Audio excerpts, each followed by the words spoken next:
Hey everyone, welcome back to our homestead. Thanks for joining us.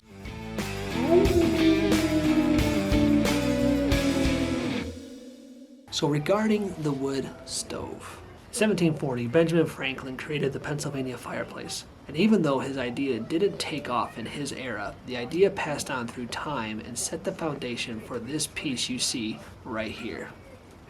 Nowadays, there are several forms of self-sufficient heating methods that we have incorporated through our homes. In our latest video, we actually talk about our personal experience with pellet stoves and why we prefer good old-fashioned wood stove heat. So check that out right here if you haven't already. Now, if you're thinking about adding a wood stove to your homestead, here's a good few quick tips.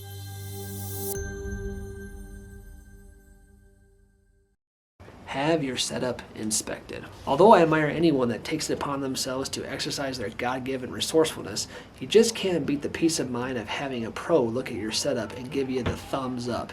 You may even learn something new.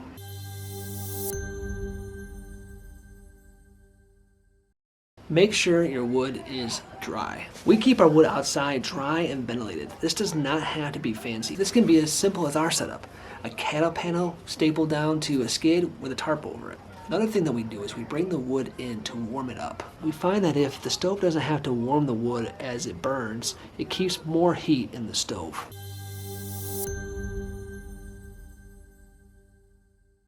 Use a metal can for your ashes. Depending on your setup, you will want to clean out your box every couple weeks. It's also good practice to keep about a 1 inch of ash on the bottom of your stove. This allows the coals to be insulated and keep warm, so when you put your wood on there, you don't have to start from scratch.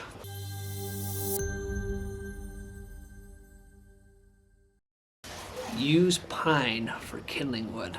So we have a bucket that we keep right here by the stove of just little chopped up pieces of pine. This allows for a quick start and it's extra hot, so it gets your stove warm even faster. Air quality.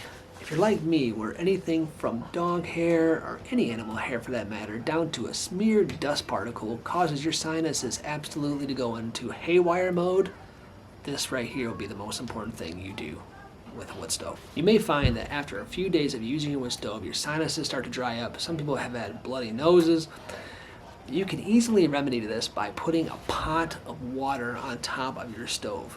We fill this up about 3 times a day, and that H2O that gets in the air really makes a difference on your sinuses. Your sinuses will thank you by adding this extra tip. And to get heat to move through your house, we use fans. Getting yourself a stove fan right on top doesn't cost any electricity, but it does make a difference as far as moving that moisture from the water, but also moving the heat through the house. It makes a large difference, and we've seen it in our heating bill, and we've seen it in our temperature, and we are definitely, by all means, comfortable on a coldest day in the winter. Well, thanks for watching. This has been a quick tip from our family to yours. Thanks for joining us. Take good care. We'll see you in the next adventure. Don't forget to like, share, and subscribe.